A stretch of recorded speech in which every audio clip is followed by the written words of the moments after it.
Hello दोस्तों। तो आज हम पढ़ने वाले हैं यार इलेक्ट्रिसिटी और magnetic effect of electric current. तो ये वन ऑफ द ऐसे चैप्टर्स हैं जिसमें बहुत ज़्यादा दिक्कत होती है तुम लोगों को न्यूमेरिकल्स करने में। लेकिन मैं तुम्हें अभी भी बोल रहा हूँ, तुम्हें जो अप्रोच रखनी है वो ज़्यादातर ये रखनी है थ्योरेटिकल पार्ट की है। देखो, अगर किसी ने पूरे साल मेहनत करी है तो उसको दोनों चीज़ें करनी है, तो उसको थ्योरेटिकल पार्ट भी करना है और न्यूमेरिकल पार्ट भी करना है। लेकिन तुमने अभी एंड में सही से थोड़ा करना चालू करा है और तुम्हें लग रहा है कि यार न्यूमेरिकल कैसे होंगे, तो न्यूमेरिकल को बेसिक लाइटली लो। मतलब ऐसा कुछ नहीं है कि भाई न्यूमेरिकल नहीं हो रहा है तो कुछ भी नहीं होगा, ये करना है वो करना है, आराम से चलो, ठीक है। तो जितने न्यूमेरिकल हो रहे हैं या फिर मैं जितने आज कराऊंगा उतने सफिशिएंट है क्वेश्चंस करने के लिए, ठीक है। फिर भी तुम चाहते हो कि मैं पहले न्यूमेरिकल्स कर लूँ, तो पहले एनसीईआरटी के न्यूमेरिकल्स खत्म करो। पहले एग्जाम्पल करो एनसीईआरटी चैप्टर नंबर मतलब लाइट और इलेक्ट्रिसिटी के, उसके बाद टेक्स्ट और इन टेक्स्ट पे आओ, ठीक। तो आज हम जितने क्वेश्चन कर पाएंगे करेंगे, लेकिन मैं बार बोल रहा हूँ पहले एनसीईआरटी के न्यूमेरिकल्स करो फिर एक्स्ट्रा न्यूमेरिकल्स पे आओ, और अब उतना टाइम भी नहीं है तो पहले एनसीईआरटी के न्यूमेरिकल्स सिर्फ देख कर जाओ, ठीक है। तो आज हम करते हैं इलेक्ट्रिसिटी के न्यूमेरिकल्स यार, ठीक है। चलो शुरू करते हैं। Electrical resistivity of a given metallic wire depends upon, कह रहा है दिमाग लगाना ज़रा ध्यान से। वो ये कह रहा है कि एक इलेक्ट्रिकल रेजिस्टिविटी एक मेटलिक वायर की वो किस बात पे डिपेंड करती है, उसकी लेंथ पर। तुम्हें अच्छी तरह पता है यार, सिंपल सा logic, R is equal to rho L by A, है ना। और ए का मतलब क्या है, rho L by pi r square होता है फॉर्मूला, ठीक है। तो सिंपल सी बात है, इसकी लेंथ पे डिपेंड करती है, थिकनेस पे डिपेंड करती है, शेप पे डिपेंड करती है, नेचर और मटेरियल अलग चीज़ है, ठीक है। अगर देखा जाए तो उसकी शेप पे डिपेंड नहीं करती, ठीक है, नेचर और मटेरियल पे डिपेंड करती है, लेकिन रेजिस्टिविटी डायरेक्टली प्रोपोर्शनल बोल रहा है वो, ठीक है। तो तुम बोलने के लिए इसकी शेप बोल सकते हो कि इसकी शेप, क्योंकि शेप के अंदर क्या आ गया, थिकनेस आ गई, ठीक है। तो नेचर और मटेरियल आंसर हो जाएगा इसका, पक्का क्लियर है, ठीक है। आगे देखो, which of the given is not correct, इनमें से कौन सी चीज़ करेक्ट नहीं है, ठीक है। इनमें से कौन सी चीज़ करेक्ट नहीं है, सिंपल सा लॉजिक है। देखो एचपी का मतलब होता है हॉर्स पावर, ठीक है। ये एक ऐसा यूनिट है नापने के लिए कि एक क्या नाम है, कोई भी डिवाइस कितनी एनर्जी प्रोड्यूस कर सकता है, तो ये नापने का तरीका है, इसको कहते हैं हॉर्स पावर, ठीक है। तो अभी तुम्हें कन्फ्यूजन होती तो इसलिए मैंने पहले बता दिया, ठीक है। एचपी का मतलब हो गया हॉर्स पावर, ठीक है। हॉर्स पावर, एक हॉर्स पावर का मतलब होता है 746 वॉट्स, ठीक है। अगर तुम कहीं पे पढ़ोगे तो तुम्हें मिल जाएगी ये चीज़ें, ठीक है। इनमें से कौन सी चीज़ करेक्ट नहीं है, तो 1 वोल्ट और 1 कूलम इजिकल टू 1 जूल, सही बात है। V is equal to W by Q होता है, ठीक है, और W is equal to V into Q हो जाएगा, ये तो सही है एकदम, ठीक है। Watt are can be express in electronvolt, ये भी सही है। 1 volt into 1 ampere is equal to 1 joule, ठीक है। 1 वोल्ट 1 एम्पियर, इसको जूल में वो एक्सप्रेस किया जा सकता है, इसका अंदर ये इनकरेक्ट है भाई। तो हमें इनकरेक्ट बताना था, क्योंकि 1 वोल्ट और 1 watt is equal to 1 HP, ये चीज़ गलत है, ऐसा नहीं होता, ठीक है। डायरेक्ट आंसर याद करने वैसे तुम्हें इसके अंदर ज़्यादा दिमाग नहीं लगाना है। The unit of EMF is volt, ठीक है। डाइन एक ऐसा यूनिट है, एम्पियर एक ऐसा यूनिट है, जूल एक ऐसा यूनिट है, ठीक है। तीनों ऐसा यूनिट है, लेकिन इसका आंसर क्या है, वोल्ट है। आगे सुनो जरा ध्यान से। If the current flowing through a fixed resistor is halved the heat produced it will become, मेरी बात सुनो जरा ध्यान से। वो क्या कह रहा है, कह रहा है सर्किट में से अगर करंट फ्लो कर रहा है उसमें से फिक्स रजिस्टर है, उसके रजिस्टर्स को हाफ कर दिया गया है, तो I is equal to heat का फॉर्मूला होता है आई स्क्वायर RT, ठीक है। तो हीट प्रोड्यूस में क्या फ़र्क पड़ेगा, दिमाग लगाना। अगर करंट मेरे को पता लगाना है तो उसका अगर जो रजिस्टर है उसको हाफ कर दिया गया, रजिस्टर को हाफ कर दोगे तो हीट भी क्या हो जाएगी, हाफ हो जाएगी यार, ठीक है। हीट विल बी हाफ, ठीक है। अगर किसी को दिक्कत है तो बता देना मुझे, ठीक है। लेकिन तुम इसके अंदर एक चीज़ और कर सकते हो यार, मैं तुम्हें एक चीज़ और समझाता हूँ। देखो इस फॉर्मूले से ये आ रहा है, लेकिन कई बार क्या होता है इतना फॉर्मूला बदल देते हैं। मैं तुम्हें समझाता हूँ जरा ध्यान से। देखो करंट चाहिए मुझे, रजिस्टर चाहिए मुझे, और हीट चाहिए मुझे, तो हम कई बार क्या करते हैं, V इज इक्वल टू इसके लिए हम एक और फॉर्मूला यूज़ करते हैं, H इज इक्वल टू में V स्क्वायर बाई R, ठीक है। दिमाग लगाना जरा ध्यान से, ठीक है। V स्क्वायर बाई R का मतलब बेसिकली मैं इसको गायब करना चाहता हूँ, ठीक। I को अगर मैं गायब करना चाहता हूँ तो ये फॉर्मूला बनेगा। तो उसके अकॉर्डिंग अगर तुम करने की कोशिश करोगे, R की वैल्यू डालोगे तो R की स्क्वायर की वैल्यू हो जाएगी, ठीक है, और वो 1/4 निकल कर आएगा। समझ में आ गया। तो अब तुम ये बोलोगे कि भैया कौन सा आंसर सही है, तो मैं तुम्हें समझा देता हूँ सिंपल बेसिक फंडे से। वो ये कि यार देखो करंट जो है ना, वो तुम्हें क्वेश्चन में बोलेगा कि वो सीरीज या पैरेलल है, यहाँ पे तो नहीं बोला हुआ। तो यहाँ पे जब नहीं बोला हुआ तो हम जो लेते हैं ना वो पैरेलल कॉम्बिनेशन लेते हैं, तो 1/4 आंसर होना चाहिए, ठीक। लेकिन नॉर्मली वो क्वेश्चन में बताएगा कि सीरीज कॉम्बिनेशन ले रहा है, पैरेलल कॉम्बिनेशन, उसके अकॉर्डिंग तुम्हें देखना पड़ेगा तुम्हें फॉर्मूला कौन सा लगाना है। तो कहने का मतलब ये, हमने जूल्स लॉ ऑफ हीटिंग पढ़ा है, I स्क्वायर RT, समझ आया मैंने क्या बोला। वैसे I स्क्वायर RT के अकॉर्डिंग अगर डालोगे तो यहाँ से निकल सकता है तुम्हारा फॉर्मूला, ठीक है। लेकिन अगर दूसरी तरफ मैं अगर तुम्हें वो कर दूँ, if the current flowing through is half, अच्छा, ठीक है, इसको हाफ कर दिया था, ठीक है, 1/4 ये स्क्वायर, 2 का स्क्वायर 4 हो जाएगा यार, ये सही है, ठीक है। तो यहाँ पे तो वैसे भी डायरेक्ट 4 आ रहा है, मैंने समझा नहीं, करंट जो फ्लो कर रहा है उसको हाफ कर दिया गया है, सॉरी, मैं पूरा एक करेक्ट कर देता हूँ, ठीक है, इस पूरे को करेक्ट कर दिया जाएगा। अरे यार इस पूरे पेज हिला दिया इसने, कोई बात नहीं, ठीक है, मैं बता देता हूँ, सुनना ज़रा ध्यान से। H = में I² RT है, ठीक है, I को क्या कर दिया, हाफ कर दिया, तो I को अगर हाफ कर दिया तो मान लो फॉर एग्जाम्पल 1/2 का स्क्वायर हो गया, तो डायरेक्ट 1/4 हो गया, ठीक है, तो इसका आंसर 1/4 हो गया। क्लियर है बात, तो मैं वो लगाने की जरूरत ही नहीं है जो मैं बोल रहा था इतनी देर से, छोड़ो, ठीक है। तो इसका आंसर डायरेक्टली क्या हो गया, 1/4 हो गया, ठीक, यहाँ से डायरेक्ट कर दो, खत्म ही हो जाएगा। चलो, 2 LED बल्ब है, एक 12 वोल्ट का, एक 6 वोल्ट का, connected in a series. If the current through the 12 volt bulb is 0.06 ampere, the current will be, अरे यार सुनो मेरी बात जरा ध्यान से, कह रहा है 2 बल्ब है हमारे पास, एक 12 वोल्ट का, एक 6 वोल्ट का है, दोनों सीरीज में लगाए गए हैं। भाई सीरीज में लगाए गए हैं तो दोनों में जो करंट फ्लो करेगा सेम फ्लो करेगा, तो इसका मतलब ये कि अगर 12 वोल्ट में से जो करंट फ्लो कर रहा है वो 0.06 एम्पेयर है, तो इसमें से भी 0.6 एम्पेयर ही होगा, बात ही खत्म। क्योंकि दोनों कौन से कॉम्बिनेशन में, सीरीज कॉम्बिनेशन। अगर पैरेलल होता तो मैं 12 वोल्ट के V = IR करके निकालता और उस टाइम 12 लेता और अगले वाले में 6 लेता, लेकिन इस बार सीरीज कॉम्बिनेशन दोनों में सेम ही रहेगा, इसको तो छोड़ ही दो, उसकी तो टेंशन ही नहीं है, ठीक है। The variable resistance is called, अगर वेरिएबल रेजिस्टेंस आती रहेगी तो उसको क्या बोलेंगे, रियोस्टेट बोलते हैं, ठीक है। वेरिएबल रेजिस्टेंस का दूसरा नाम ही क्या है, रियोस्टेट, और इसका सिंबल क्या है, याद है किसी को, इसका सिंबल याद है, ये इसका सिंबल ये है। क्लियर है बात, आगे देखो। In a filament type of light bulb most of the electric power consumed appears as infrared raise.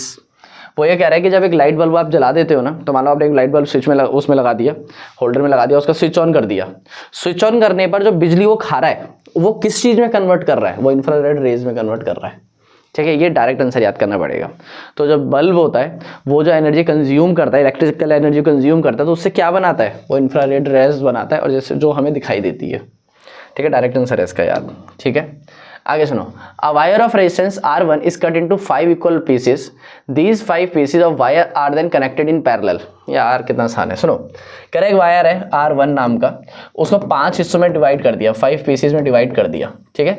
तो हर एक वायर की जो रेजिस्टेंस होगी वो क्या हो जाएगी, वो R/5 हो जाएगी। भाई पहले एक वायर की रेजिस्टेंस R है, ठीक, इसको 5 हिस्सों में डिवाइड कर दो, तो रेजिस्टेंस डायरेक्टली प्रोपोर्शनल होती है लेंथ के, तो जब रेजिस्टेंस जब L थी लेंथ तो रेजिस्टेंस R थी, तो L/5 अगर हो गई तो R/5 हो जाएगा ये, और हर ये कितने हैं, 5 हैं, ऐसे कितने हैं, 5 हैं, पक्का क्लियर। और इनको पैरेलल कॉम्बिनेशन में लगाया गया, अगर पैरेलल कॉम्बिनेशन में लगाया जाएगा तो क्या नाम है, क्या हो जाएगा, ये देखो R/5 एक की थी, लेकिन उल्टा करके लगाते तो 5/R हो जाएगी, plus 5/R plus 5/R plus 5/R plus 5/R, यही होगा, पक्का क्लियर है। कितनी बार हो गया ये, 5 बार, ठीक है। तो इसका मतलब क्या होगा, 25/R, तो इसकी रेजिस्टेंस कितनी निकल कर आ गई, 25, ये रहा, ठीक है। बताओ समझ में आया कि नहीं। अब तुम बोलोगे कि भैया ये उल्टा करेंगे तो R/25 आनी चाहिए, ऐसे तो 1/25 आनी चाहिए, तो देखो उसने रेजिस्टेंस किसकी पूछी है, R1 और R2 का कॉम्बिनेशन पूछा हुआ है, तो अगर पहले R1 की रेजिस्टेंस R थी, तो अब इसकी ये कितना निकल कर रहा है, R2 निकल कर आ रहा है, इसको जब तुम उल्टा करके निकालोगे तो R1/R2 कितना निकल कर आएगा, 25, ठीक है। Answer is D. Question number 28 का कितना आंसर हो गया, डी, सॉरी क्वेश्चन 28 कह रहा हूँ, क्वेश्चन नंबर 8 का आंसर क्या हो गया, डी। बताओ समझ में आया कि नहीं आया, ठीक है, ये रहा सॉल्यूशन। आगे सुनो, the potential difference across 3 ohm resistor in the following diagram is, इस डायग्राम के अंदर 3 ओम रजिस्टर के अक्रॉस आपको क्या बतानी है, रेजिस्टेंस बतानी है, ठीक है। अब दिमाग लगाना जरा ध्यान से, मैं करता हूँ इसको, ठीक है, सुनना। देखो करंट यहाँ से निकल रहा है, ठीक है, पेन चेंज कर लेते हैं, ठीक है, दिमाग लगाना, करंट यहाँ से निकल रहा है, ठीक है, और फिर यहाँ पे जा रहा है, ये पैरेलल कॉम्बिनेशन, ये सीरीज कॉम्बिनेशन में, ये दोनों पैरेलल कॉम्बिनेशन में, तो अगर पैरेलल कॉम्बिनेशन में तो 1/3 प्लस 1/6 का पैरेलल कॉम्बिनेशन में आंसर एलसीएम 6 आ गया, ये 2+1 हो गया, और सॉरी 2+1 हो गया, ये 3/6 हो गया, तो इसका मतलब क्या हो गया, 2 ओम आंसर आ गया।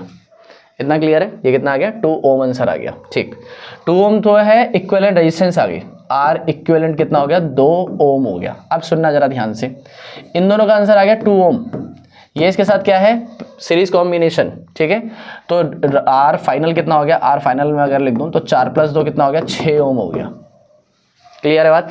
पोटेंशियल कितना है यार, V है आपका 3 वोल्ट, ठीक है।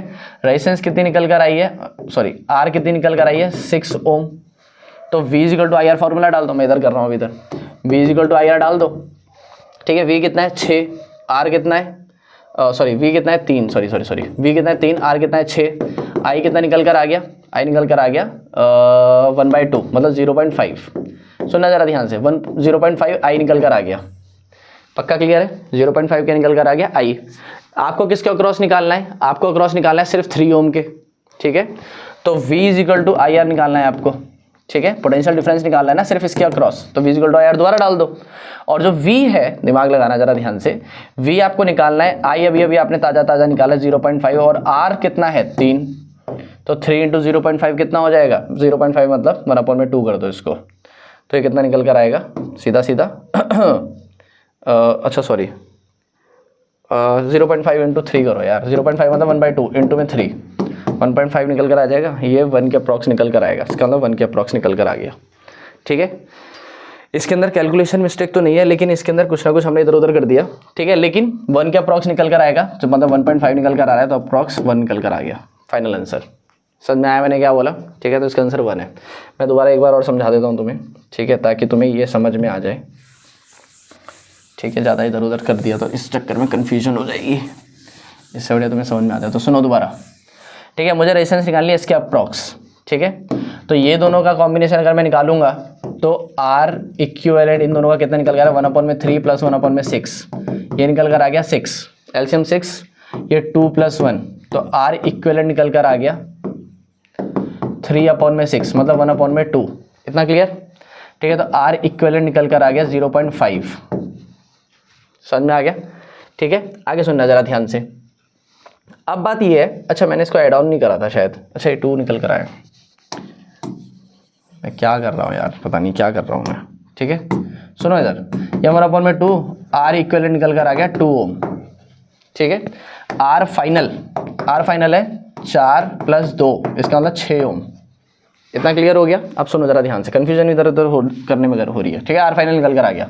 अब सुनो, वी की वैल्यू है 3, आर तुमने अभी अभी निकाला है 6 ओम, ठीक है, और यहाँ से तुम निकाल लोगे आई, पहले इस सर्किट का निकालना है, ठीक है, पहले आई निकाला, तो V इजिकल टू में आई आर होता है फॉर्मूला, V निकल कर आ गया 3, आर निकल कर आ गया 6, और आई की वैल्यू निकल कर आ गई कितनी, I इजिकल टू निकल कर आ गया 0.5 एम्पेयर, ठीक है।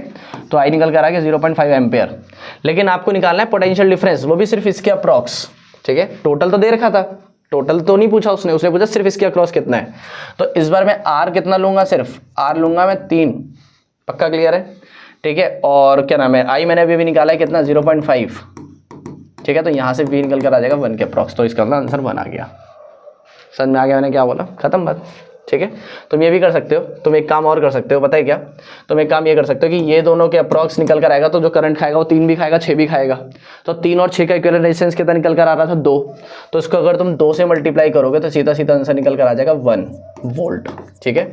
तो अब तो डायरेक्ट आंसर आ गया, समझ में आ गया। और क्यों मैंने करा है, क्योंकि ये जितना इसके पास जाएगा उतने के इसके पास भी जाएगा, क्योंकि पैरेलल कॉम्बिनेशन है, तो इन दोनों के पास जाएगा तो इन दोनों का इक्विवेलेंट लेना पड़ेगा, तो पैरेलल कॉम्बिनेशन में इक्विवेलेंट लेते हैं, अकेला नहीं लेते। अगर सीरीज बोल देता, अगर ये सीरीज में होता तो सिर्फ, अगर मान लो 4 के अप्रॉक्स बोल देता तो सिर्फ 4 लेते आप, ठीक है, लेकिन पैरेलल है कॉम्बिनेशन और इक्विवेलेंट लेना है, तो 3 और 6 का इक्विवेलेंट 2 आया और 2 से यहाँ पे 1 आ गया, खत्म। आगे सुनो, electric current is measured using, electric current को मेजर करने के लिए आप क्या यूज करते हो, ammeter. An electric iron draws a current of 4 ampere when connected to a 220 volt. Its resistance must be, कह रहा है इलेक्ट्रिक आयरन ड्रॉ है, जो I इसका 4 एम्पेयर हो गया, V इसका 220 हो गया, और R निकाला, V is equal to I R, यार ये तो बहुत आसान क्वेश्चन है, 220 सेट 1 भी है, ठीक है, अपॉन में 4 इजिकल टू में R के लिए कितनी निकल कर आ गई 5, 20, 5, R इजिकल टू में 55 ओम, ठीक है, 55 ओम। थोड़ा स्लो लिखूंगा, ये आंसर, ठीक है। आगे सुनो जरा ध्यान से, ठीक, सुना, the amount of work done in joules when 1 unit electric charge moves from one point to another point is known as electric potential difference. कितना धक्का लगाना पड़ रहा है, कितना पोटेंशियल लगाना पड़ रहा है किसी चार्ज को एक पोटेंशियल से दूसरे पोटेंशियल पहुंचाने के लिए, इसको नोन एज पोटेंशियल डिफरेंस, ठीक है। तो फॉर्मूला होता है V इक्वल टू W/Q, ठीक। आगे सुनो, how the charge will flow, charge कैसे फ्लो करता है, उसको हीट करके, हीट कैसे करके, बाय अप्लाइंग पोटेंशियल एनर्जी, सही बात, अभी बताया, जस्ट अभी बताया, किसी चार्ज को मूव कराने के लिए कैसे मूव करता है चार्ज, उसके अंदर पोटेंशियल एनर्जी अप्लाई की जाती है दोस्तों। आगे सुनो, when 4 ohm of resistor is connected across a 12 volt battery, the number of coulombs passing through the resistor per second is, अरे भाई R इज इक्वल टू में 4 ओम हो गया, V इज इक्वल टू में 12 वोल्ट हो गया, ठीक है। आपको क्या पता लगाना है, number of coulombs passing through the, I निकाल लो पहले तो, यहाँ से I कितना निकल कर आएगा, V is equal to IR होता है, ठीक है। तो सुनो, V की वैल्यू 12 अपॉन में 4 इज इक्वल टू में I निकल कर आ गया, I की वैल्यू निकल कर आ गई 3। समझ में आ गया मैंने क्या बोला, या तो यही आंसर लिख दो, ठीक है। यही आंसर लिखने का मतलब ये है कि डायरेक्ट यही आंसर डाल दो, ठीक है। ये रहा, कितने कूलम का मतलब कितने इलेक्ट्रॉन्स मूव करे, और जितने इलेक्ट्रॉन्स मूव करे उतना ही करंट बनाएगा। हटाओ इसे, 3 ही आंसर होगा इसका। आगे सुनो, what is the relationship between resistance and current, resistance और करंट के बीच में क्या रिलेशन है भाई, V is equal to IR, यही रिलेशन है, ठीक है। अगर मेरे को सिर्फ करंट और रेजिस्टेंस के बीच में अगर रिलेशन निकालना है तो V को गायब करना पड़ेगा, V को गायब करने के लिए इसको नीचे भेज दो, तो इसका मतलब क्या हो जाएगा, 1 अपॉन में I इज इक्वल टू में R। तो इनवर्स रिलेशन है इनका, उल्टा रिलेशन है, मतलब I बढ़ेगा तो R घटेगा, R घटेगा, R बढ़ेगा तो I घटेगा, ठीक है। दे आर डायरेक्टली प्रोपोर्शनल, गलत। They are resistance has a greater magnitude than the current, गलत। दे आर इनवर्सली प्रोपोर्शनल, बिल्कुल सही बात है, उल्टा साफ साफ दिखाई भी दे रहा है फॉर्मूले में, ठीक है। भाई इधर मल्टीप्लाई में इधर आके डिवाइड होगा ना, तो अब उल्टा हो गया ना एक दूसरे के, इनवर्सली प्रोपोर्शनल है। इसका ग्राफ कैसे बनता है, अगर इनका ग्राफ बनाना हो I और R का, देखो V और I का ग्राफ तो डायरेक्टली प्रोपोर्शनल होता है, इसलिए ऐसे बनता है। ये दोनों इनवर्सली प्रोपोर्शनल का ग्राफ ऐसे बनेगा, ठीक है। आगे सुनो, calculate the current through the 10 ohm resistor in the following circuit. 10 ohm resistor के अक्रॉस आपको सर्किट में करंट निकालना है भाई। 10 ओम अभी बताया था, आपको करंट निकालना है किसके अक्रॉस, इसके अक्रॉस, तो तीनों को निकालना पड़ेगा क्योंकि सीरीज पैरेलल कॉम्बिनेशन है, ठीक है। तो 1 अपॉन में 20 प्लस 1 अपॉन में 10 प्लस 1 अपॉन में 5, ठीक है। इसका एलसीएम निकाल के जो भी निकल कर आएगा तो वो R निकल कर आएगा, ठीक है। V आपके पास 6 वोल्ट है, यहाँ से I निकल कर आ जाएगा। बताओ समझ में आया कि नहीं आया, ठीक है। कितना आना चाहिए, मेरे हिसाब से ये आएगा 20 का ये, ठीक है। ये शायद इसके अप्रॉक्स आएगा, देख लेना, ठीक है। लेकिन तुम्हें लॉजिक समझ में आ गया। तीनों का इक्विवेलेंट रेजिस्टेंस निकालो, जो भी रेजिस्टेंस निकल कर आएगा वो यहाँ पे R की वैल्यू में डाल देना, ठीक है। और फिर इस फॉर्मूले को यूज़ करके V इक्वल टू IR निकाल के R आ जाएगा, ठीक है। आगे सुनो, ये क्वेश्चन समझना। अच्छा एक चीज़ और है, ठीक है। जो तुम्हारे पास मतलब जो ऑनलाइन पढ़ा हुआ उसको अभी अपडेट कर दिया जाएगा, ठीक है। लेकिन उसके अंदर एक छोटी सी दिक्कत मुझे पता लगी जब मैं ये क्वेश्चन, वो क्या नाम है, हम जब डिस्कस कर रहे थे, क्योंकि ये इमेज डालने में दिक्कत हो रही थी, जब मैंने खुद देखा तो यहाँ पे सब कुछ ना, यहाँ पे good good good good good ये लिखा हुआ है, ठीक है। लेकिन ये गलत है फिर वहाँ पे, मतलब तुम्हारे अभी जो ऑनलाइन है या फिर अभी अगर तुम लाइव देख रहे हो साथ साथ में इसके, तो ये यहाँ पक्का यहाँ पे गलत लिखा हुआ होगा, ठीक है। लेकिन हाँ ये अपडेट कर दिया जाएगा, ठीक है। जब तक तुम्हारी वीडियो चलेगी उसके बाद का ये अपडेट कर दिया जाएगा, ठीक। आगे सुनो जरा ध्यान से। तो क्वेश्चन क्या है, the table shown below gives about 4 substance, 4 substance के बारे में बात करता है, A B C और D के बारे में। बताओ समझ में आया कि नहीं आया, ठीक है। A B C और D के बारे में अगर ये बात कर रहा है तो ये बोलना ये चाहता है कि भाई इनमें से कौन सी बात सही है फॉर द आयनिक कंपाउंड। आपको आयनिक कंपाउंड पहचानना है।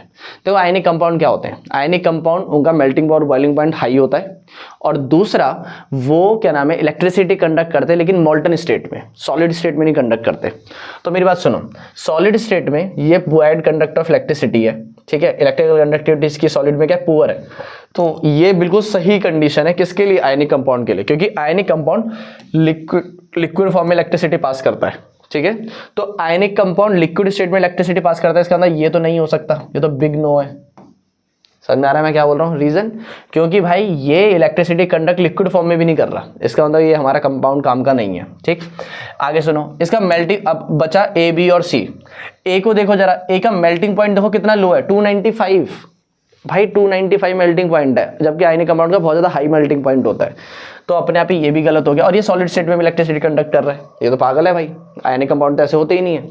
बचा ये यहाँ पे भी फिट हो रहा है, और देखो यहाँ पे भी बहुत हाई रेजिस्टिविटी है, इसका मतलब B और C इसका आंसर हो गया, इसका मतलब A इसका आंसर हो गया। बताओ समझ में आया कि नहीं आया, पक्का समझ में आ रहा है मैं क्या बोल रहा हूँ।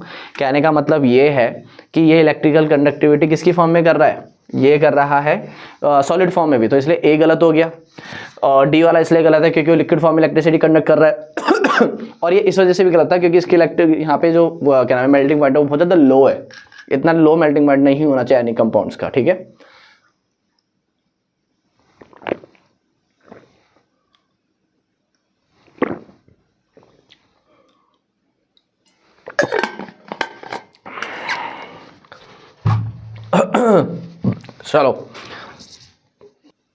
चलो ठीक है, आगे बढ़ते हैं।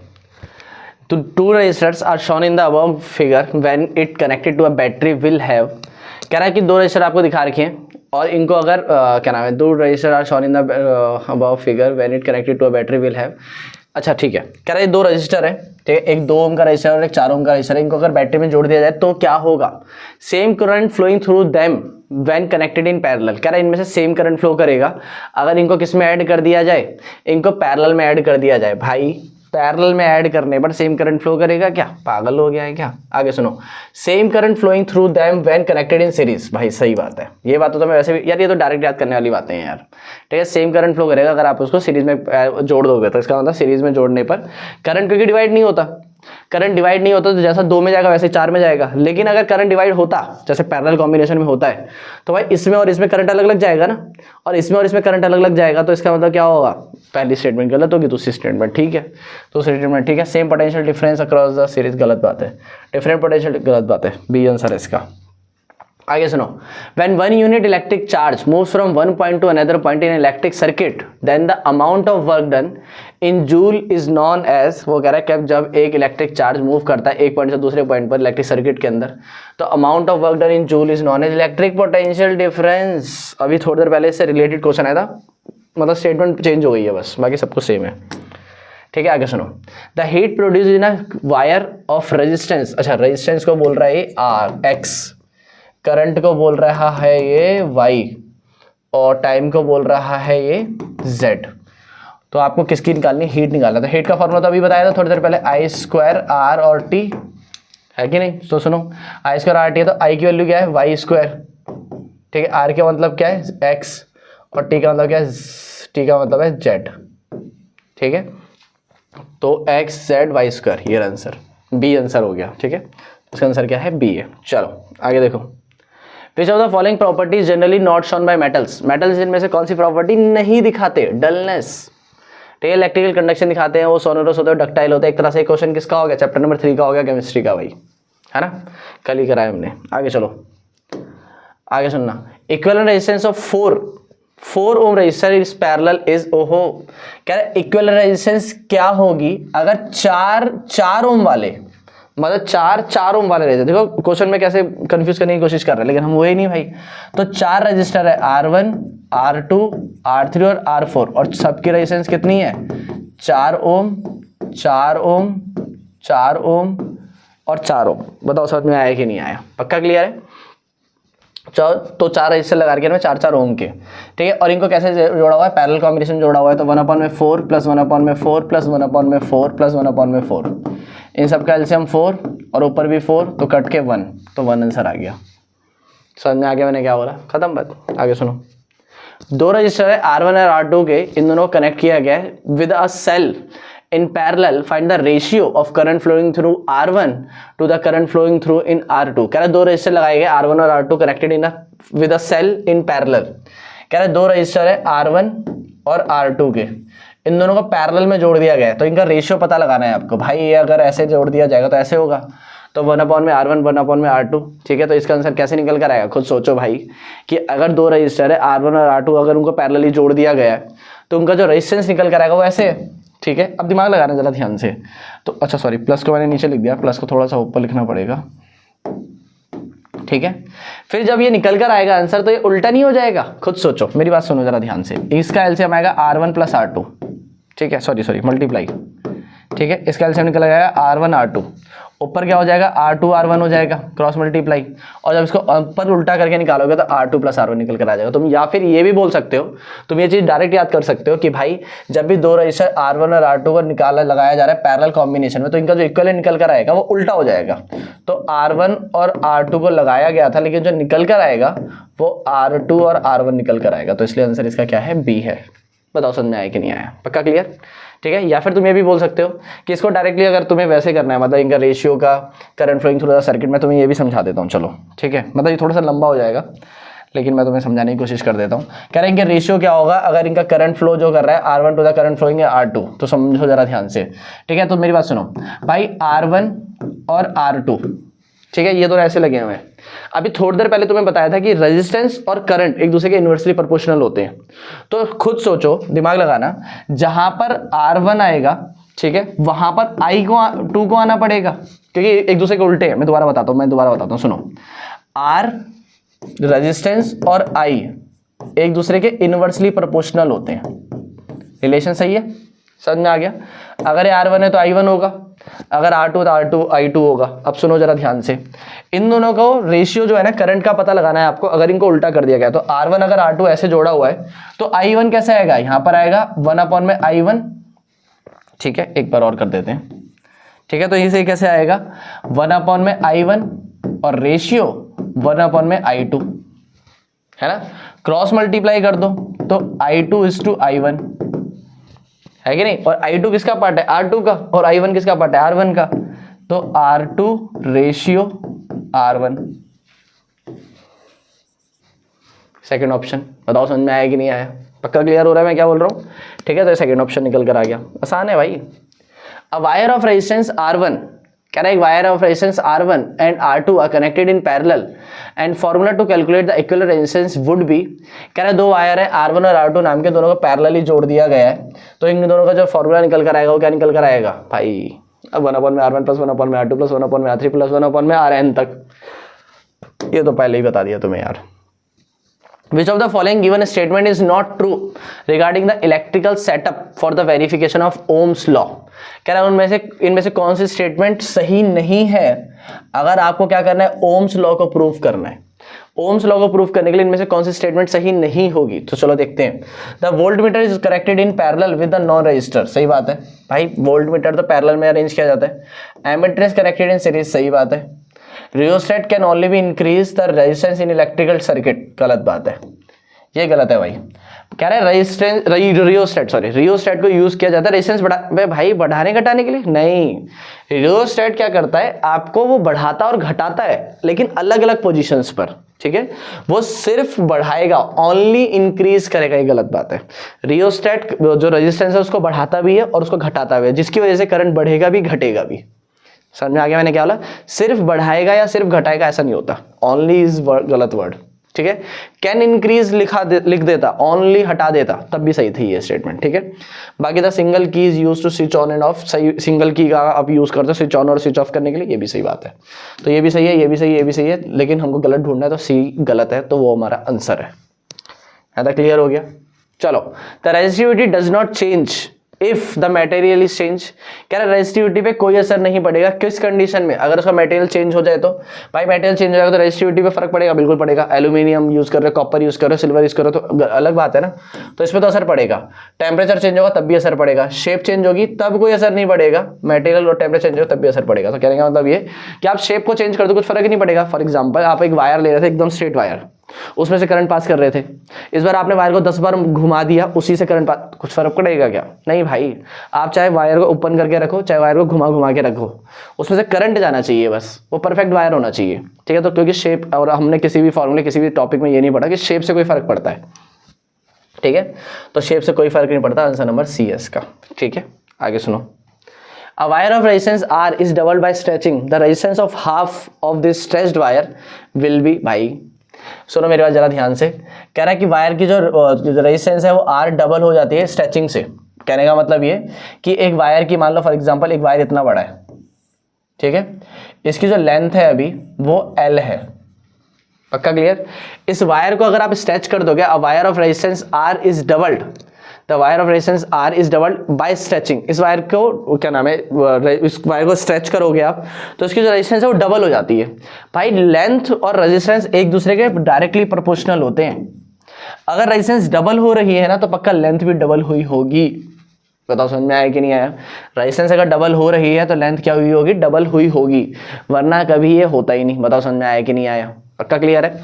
तो इसका मतलब क्या हो गया? The resistance of half of this stretch wire will be, अगर कह रहा रेजिस्टेंस की हाफ कर दी जाए तो लेंथ ऑफ द वायर भी क्या हो जाएगी भाई? हाफ हो जाएगी। बताओ समझ में आया कि नहीं आया? कहने का मतलब ये, दोबारा समझना जरा ध्यान से, कि अभी हमने तो ये कर दिया, डबल कर दिया, अगर मैं इसको हाफ कर दूंगा तो ये 2 से 2 कट जाएगा, तो आंसर क्या निकल कर आएगा? R निकल कर आएगा।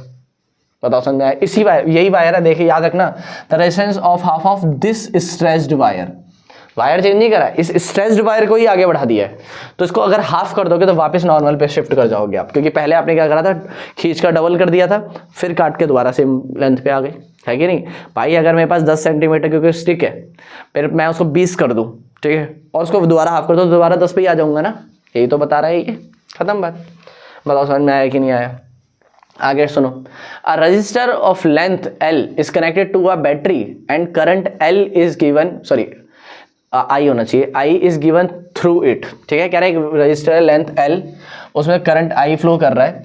If it is divided into 3 parts by length, अगर उसकी लेंथ को हमने 3 पार्ट्स में डिवाइड कर दिया, लेंथ मान लो फॉर एग्जांपल जो नई लेंथ है वो L डैश है और जो पिछली वाली लेंथ है उसको L/3 कर दिया, and all having the same cross sectional area are connected in series with the same battery, then the flowing current will be, तो कह रहा है उसके अंदर जो क्रॉस सेक्शन एरिया वो बिल्कुल सेम है, पहले और बाद का क्रॉस सेक्शन एरिया बिल्कुल सेम है, ठीक है, लेकिन लेंथ में हाफ वो 3 टाइम्स कर दिया है। तो भाई सिंपल सी बात है, R is equal to rho L/A होता है फॉर्मूला, खुद सोचो जरा ध्यान से, ठीक है।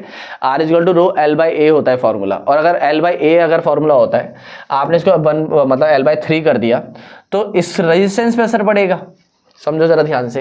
लेकिन वो सेम बैटरी, सेम लगभग सब कुछ चीजें यूज कर रहा है सीरीज कॉम्बिनेशन के अंदर, तो आपके पूछ रहा है करंट के ऊपर, तो सेम ही रहेगा। नहीं आया समझ में मैंने क्या बोला, ठीक है। दोबारा समझो, कह रहा है भाई करंट I है, करंट I है, तो लेंथ पे अगर आप कुछ कर रहे हो इस टाइम और बाकी सारी चीजें कॉन्स्टेंट, क्योंकि क्रॉस सेक्शन एरिया पे फर्क नहीं पड़ रहा, तो चीजें क्या रहेगी, सेम ही रखेगा वो, और तो एकदम सेम आंसर लेकर आके जिस करंट से वो काम चालू करा था उसी करंट पे काम वो खत्म करेगा, तो इसका मतलब I का I रहेगा। खत्म।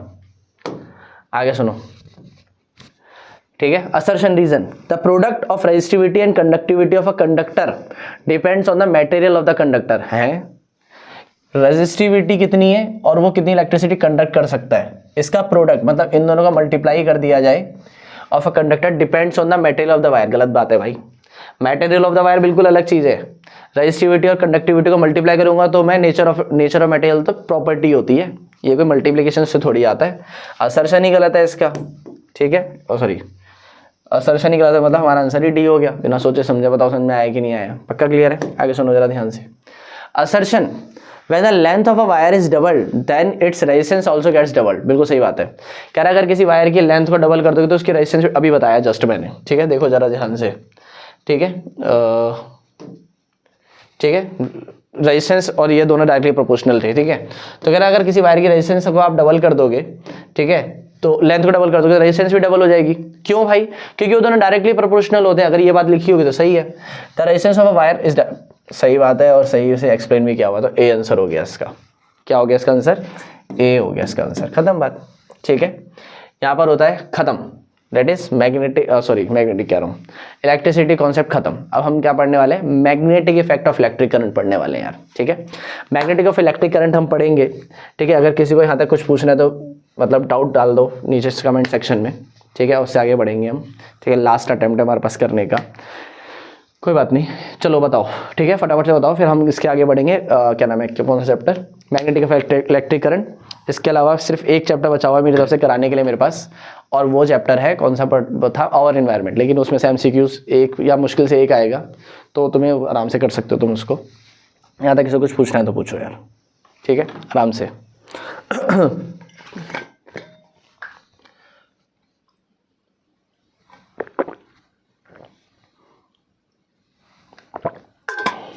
चलो शुरू करें, सुनना ज़रा ध्यान से, ठीक है। अब हम शुरू करते हैं magnetic effect of electric current, ठीक। चलो देखो यार, the insulation colour of earth wire is green, ये तो हर किसी को पता है, ठीक है। आगे सुनना, तो ये थोड़ा थियोरेटिकल पार्ट है, इसको थोड़ा जल्दी जल्दी खत्म करेंगे, ठीक है। आगे सुनो, which of the following is not attracted by a magnet, इनमें से कौन मैग्नेट से अट्रैक्ट नहीं होता। देखो यार, मैंने आज जब क्लास ली थी ना, ठीक है, तब भी मैंने तुम्हें समझाया था, मतलब कल जब मैंने क्लास ली थी तब भी मैंने तुम्हें समझाया था कि हम कोई भी मटेरियल जो अट्रैक्ट हो रहा है ना आयरन से, वो इस बात पे डिपेंड करता है कि उसके अंदर इलेक्ट्रॉन्स कैसे मूव कर रहे हैं, ठीक है।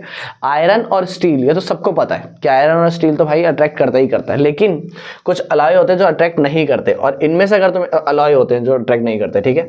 मेटल ज़्यादातर अट्रैक्ट कर जाते हैं, तो ये भी मेटल, ठीक है, तो ये देखो ये अट्रैक्ट नहीं करेगा, ब्रास है इसका आंसर, ठीक है। तो इसका आंसर क्या हो गया, ब्रास, ठीक है। कंफ्यूज मत होना यार, मैं ऐसे गोले लगा देता हूँ तो। ब्रास है इसका आंसर। आगे सुनो, कह रहा strong bar magnet is placed vertically above a horizontal wooden board, the magnetic lines force will be. कह रहा है एक स्ट्रॉन्ग बार मैग्नेट मैंने एक वर्टिकली ऊपर रख दी गई है एक हॉरिजॉन्टल वुडन बोर्ड के ऊपर, तो मैग्नेटिक फील्ड लाइंस जो बनना चालू होगी उसके अंदर, वो मान लो फॉर एग्जांपल मैं क्या बोल रहा हूँ एक वुडन ब्लॉक है, लकड़ी से बना हुआ ब्लॉक है, इसके ऊपर मैंने एक बार मैग्नेट ऐसे रख दिया, इसके ऊपर मैंने एक बार मैग्नेट ऐसे रख दिया जिसमें से नॉर्थ और साउथ पोल ऐसे आ रहा है, ठीक है। तो वो ये कह रहा है कि जो मैग्नेटिक फील्ड लाइंस बनेगी वो कैसे बनेगी, वो हॉरिजॉन्टल बनेगी, वर्टिकल बनेगी, हॉरिजॉन्टल और वर्टिकल बनेगी, या फिर ऑल प्लेन्स में अराउंड द मैग्नेट बनेगी, मैग्नेट के अराउंड बनेगी, ठीक है।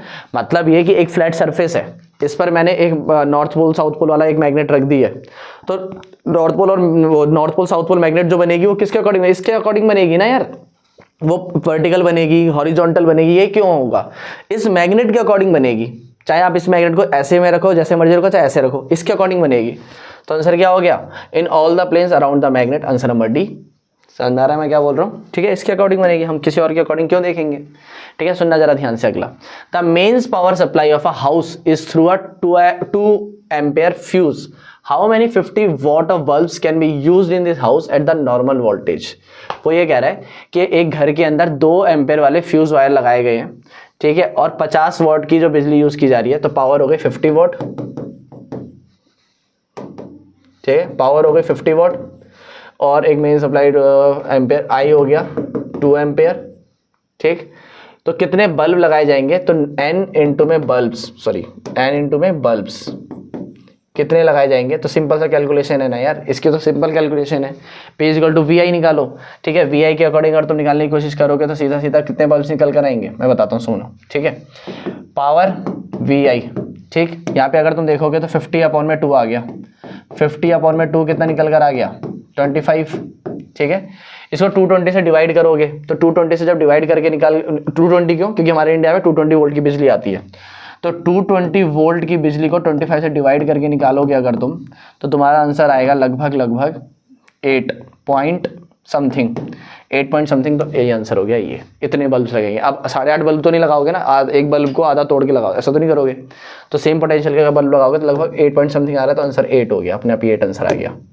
पक्का क्लियर, आगे सुनो, the direction of motion of object is given by, कह रहा है direction of motion of object, एक ऑब्जेक्ट किधर की तरफ मूव करेगा, ये बात कौन बताता है, अबे भाई फ्लेमिंग्स लेफ्ट हैंड रूल बताता है, फादर मदर चाइल्ड।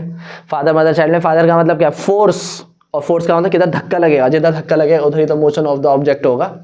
समझ में आ रहा है, हम फोर्स बोल देते हैं लेकिन एनसीईआरटी इसको मोशन वर्ड ही यूज करती है, इसलिए एनसीईआरटी खोल के देखोगे तो उसमें थंब पे मोशन ही लिखा होगा। पक्का क्लियर है, आगे सुनो जरा ध्यान से। 6th question, A strong bar magnet is placed vertically above a horizontal wooden board. The magnetic force, अरे यार सेम ही क्वेश्चन आ गया है, तो है ना, ये था ना वहाँ पे डी ऑप्शन था, अरे यार ऊपर नीचे करके दोबारा बना दिया, सॉरी, ठीक है, ये रिपीटेड क्वेश्चन है, चलो कोई बात नहीं। Which of the following is the SI unit of magnetic field, इनमें से कौन SI यूनिट है मैग्नेटिक फील्ड के, ठीक है। एक बार देख लेना जो तुम्हारे पास नोट्स हैं उनमें भी क्या रिपीटेड है कि नहीं, क्योंकि जब मतलब वो हमने पहले बना चुके हैं, अब मैंने सिर्फ टीम को एक काम दिया हुआ है, डेट इज PPT में बनाना, ताकि मैं यहाँ पे एक्सप्लेन कर सकूँ, तो शायद उनसे गलती हो गई हो या फिर पहले से ही गलती है, तो एक बार देख लेना, तो तुम्हारे पास जो है मतलब ऑनलाइन में उसमें भी रिपीटेड है कि नहीं है, ठीक है, क्या पता गलती से यहाँ पे बनाते समय रिपीट कर दिया हो, कोई बात नहीं।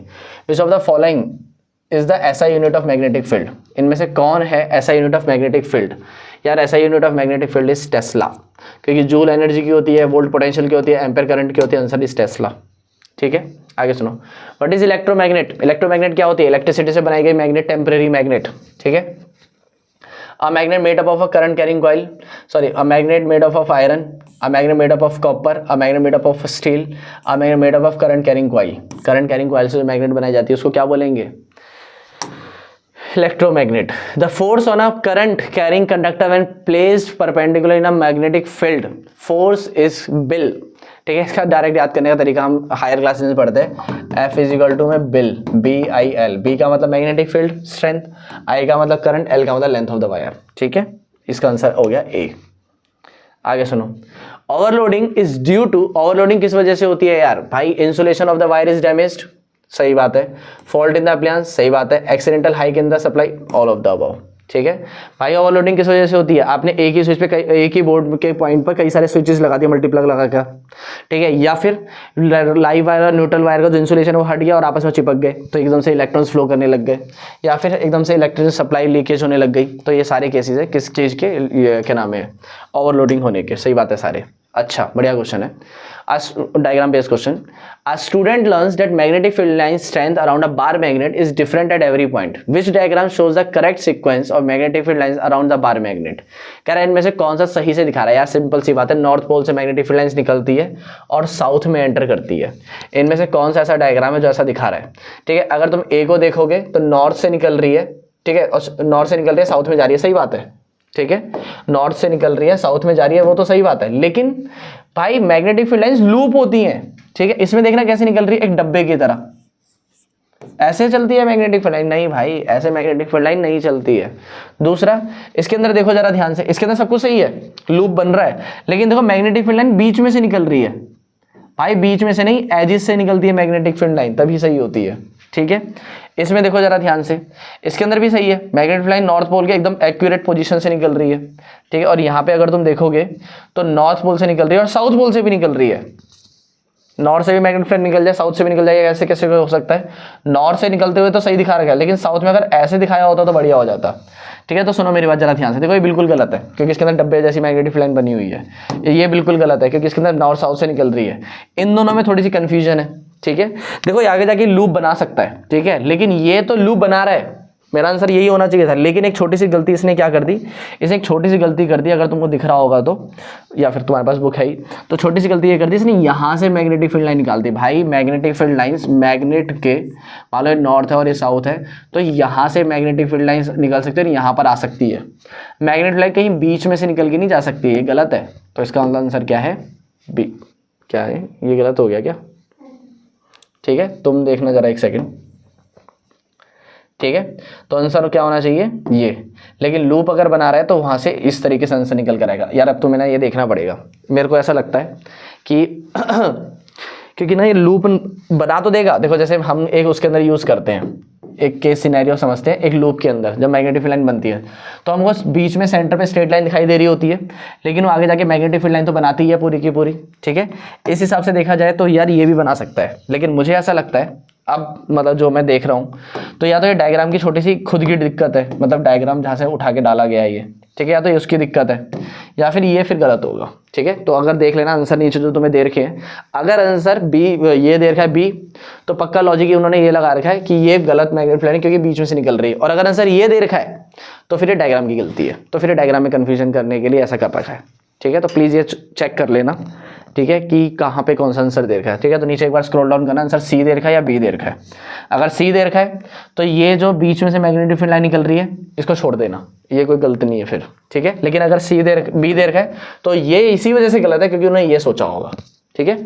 चलो आगे देखते हैं। Two magnetic field lines intersect at the neutral point, never intersect at each other, intersect near north point, intersect, never intersect। आगे ही क्यों बढ़ रहे हैं हम। If an electron is traveling horizontally towards east, ठीक है, चलो करते हैं क्वेश्चन को, ठीक है। देखो यार सिंपल सा लॉजिक है, अगर इधर की तरफ ईस्ट है ना तो ऑब्वियस सी बात है उसके अपोजिट में क्या होगा, वेस्ट होगा, पक्का क्लियर। ऊपर नॉर्थ होगा और नीचे साउथ होगा, ये तो लॉजिक है, ठीक। तुमको एक डायरेक्शन अगर पता है तो उसके अकॉर्डिंग तुम सारी डायरेक्शन पता लगा सकते हो। आगे सुनो, कह रहा है एक इलेक्ट्रॉन है वो टुवर्ड्स ईस्ट मूव कर रहा है, तो मान लो फॉर एग्जांपल मेरे यहाँ पे ईस्ट है, ठीक है। एक इलेक्ट्रॉन जो मूव कर रहा है इधर की तरफ मूव कर रहा है, ठीक। A magnetic field is vertically downward direction exerts a force on the force along, ठीक है। अच्छा, वो ये कह रहा है कि एक वायर है, मान लो एक इलेक्ट्रॉन है वो एक ईस्ट की तरफ मूव कर रहा है, उस पर जो मैग्नेटिक फील्ड ने जो फोर्स लगाई वो डाउनवर्ड फोर्स लगा दी, ठीक है। डाउनवर्ड फोर्स लगाइए तो मैग्नेटिक फील्ड डाउनवर्ड जा रही है तो फोर्स किस डायरेक्शन में लगेगी, फ्लेमिंग्स लेफ्ट हैंड रूल।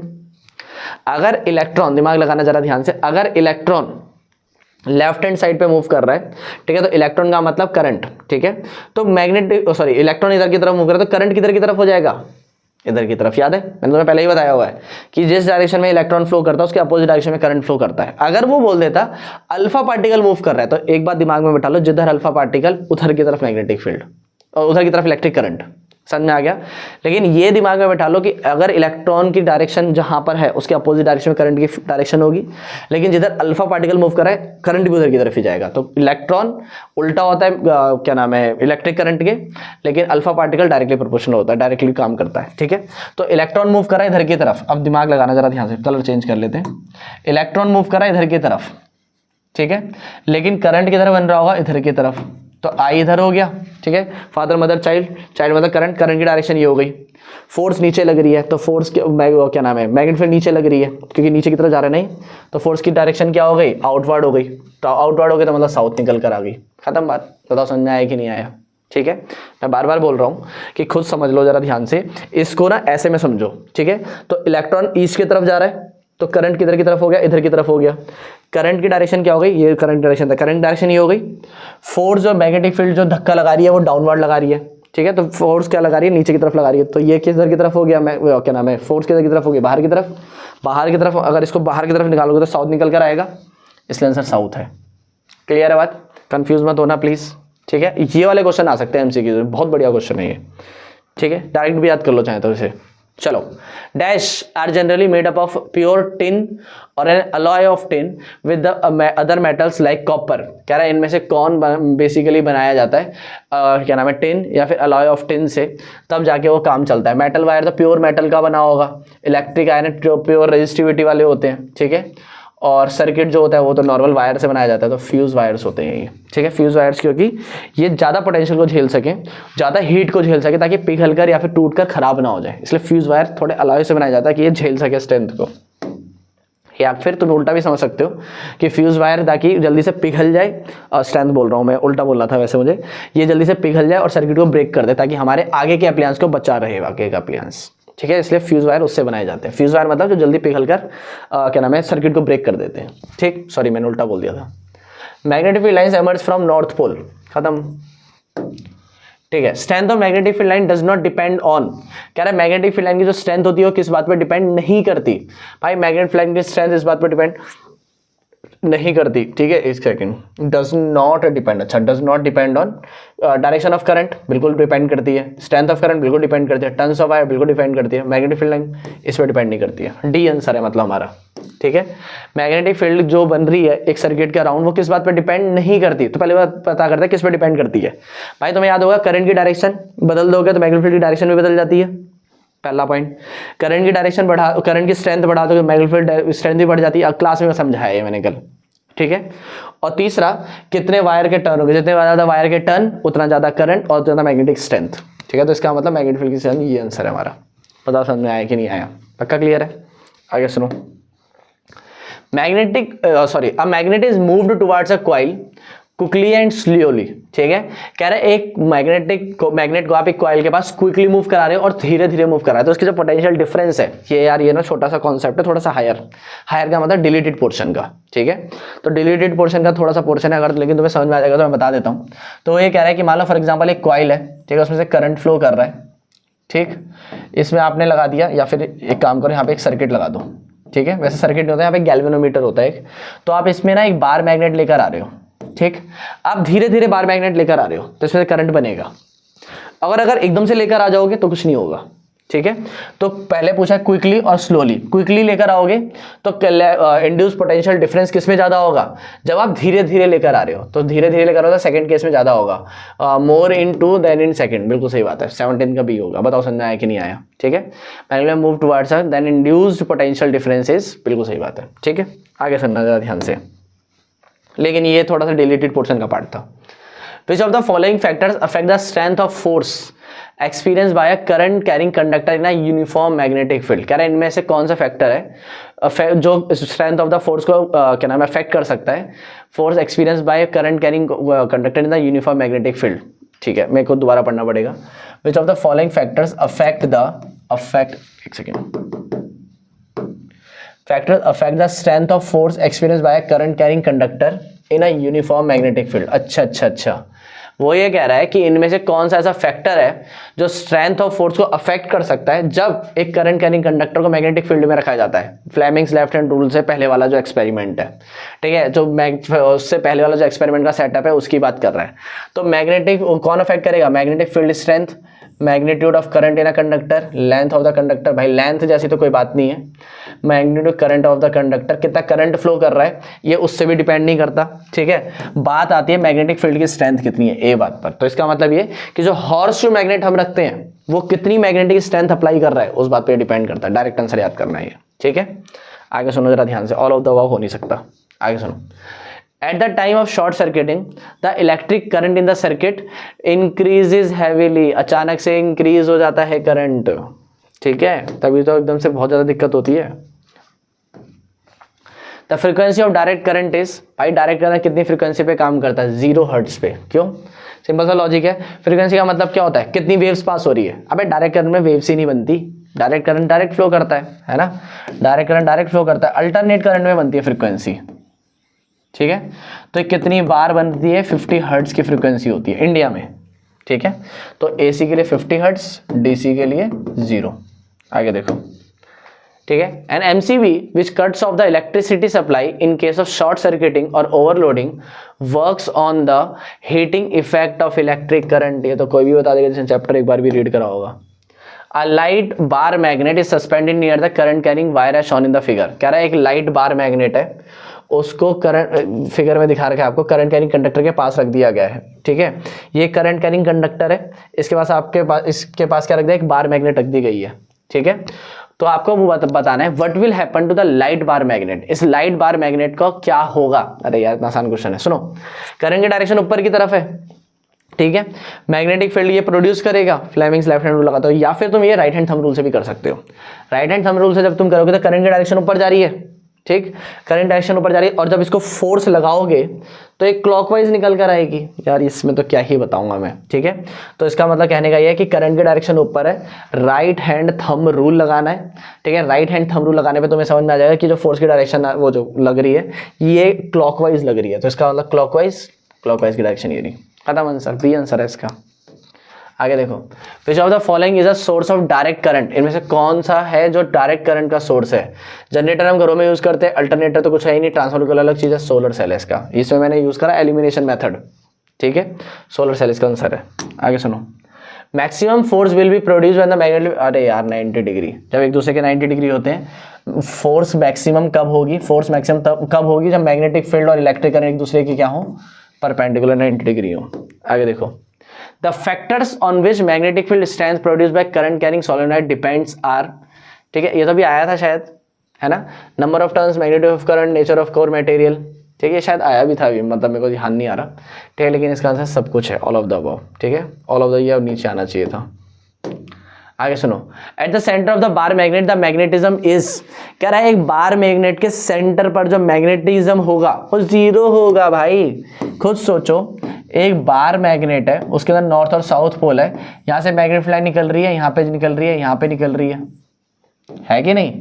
भाई मैग्नेटिक फील्ड जो स्ट्रेंथ है सबसे ज्यादा वो यहाँ पर इन पॉइंट्स पर होगी ना, ठीक है।